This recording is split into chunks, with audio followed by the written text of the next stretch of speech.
మద్యం కుంభకోణం కేసులో అరెస్ట్ అయిన వైసీపీ ఎంపీ మిథున్ రెడ్డికి రిమాండ్ ఖైదీ నెంబర్ 4196 కేటాయించారు. ఈ కేసులో ఆగస్టు 1 వరకు రిమాండ్ విధించింది విజయవాడ ఏసీబీ కోర్టు.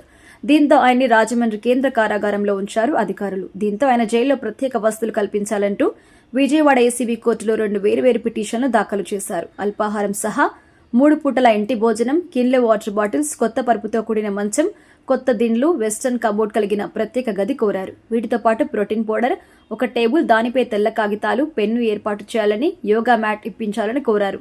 ఈ పిటిషన్స్ పై విజయవాడ ఏసీబీ న్యాయస్థానం సోమవారం విచారణ జరిపింది. వాటిపై అభ్యంతరాలుంటే చెప్పాలని రాజమహేంద్రవరం కేంద్ర కారాగారం సూపరింటెండెంట్ను ఆదేశించింది. ఇవాళ నేరుగా కోర్టులో హాజరై అభ్యంతరాలు చెప్పాలని నిర్దేశించింది.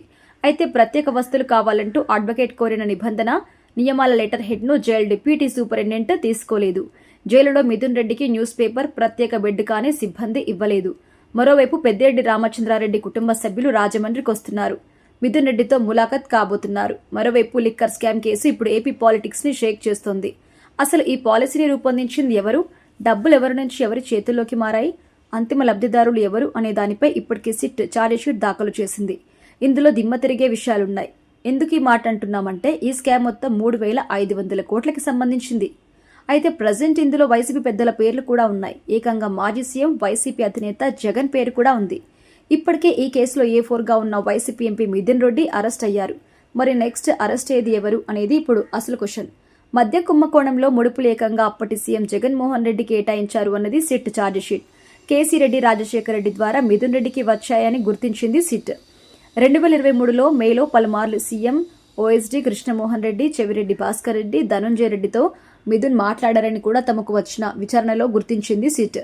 అంతేకాదు నాటి ప్రిన్సిపల్ సెక్రటరీ రంజిత్ భార్గవతో మాట్లాడడం, మద్యం విధానాల మార్పు, ధరల పెంపు వంటి అంశాలను కూడా చర్చించినట్టుగా కూడా చెబుతున్నారు సిట్ అధికారులు. యుఎస్తో పాటు పలు అరబ్ ఎమిరేట్స్ లో పలు షెల్ కంపెనీస్ గుర్తించి అందులో పెట్టుబడులు పంపారని, అయితే ఈ దేశాలకు నిధుల బదిలీ చేసేందుకు అధికారిక బ్యాంక్ ఛానల్స్ లేవని వివరించింది రిమాండ్ రిపోర్టు.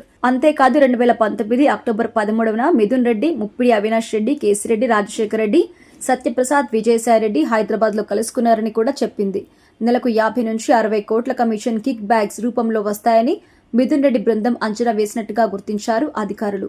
సో మొత్తంగా చూసుకుంటే మిథున్ రెడ్డి, విజయసాయిరెడ్డి వ్యవహారంలో కీలకంగా వ్యవహరించినట్టుగా గుర్తించారు. జగన్ పేరు కూడా ఈ కేసులో ప్రముఖంగా వినిపిస్తుంది.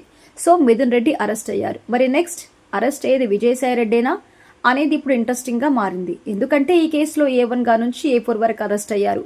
A30 కూడా అరెస్ట్ అయ్యారు. అయితే A5 కూడా ఉన్న విజయసాయిరెడ్డి మాత్రం ఇంకా బయటే ఉన్నారు. మరోవైపు జగన్ పేరు కూడా ప్రస్తావించడంతో ఆయన్ని కూడా ఫిక్స్ చేసేందుకు సిట్ అధికారులు రెడీ అవుతున్నారనే చర్చ కూడా వినిపిస్తుంది.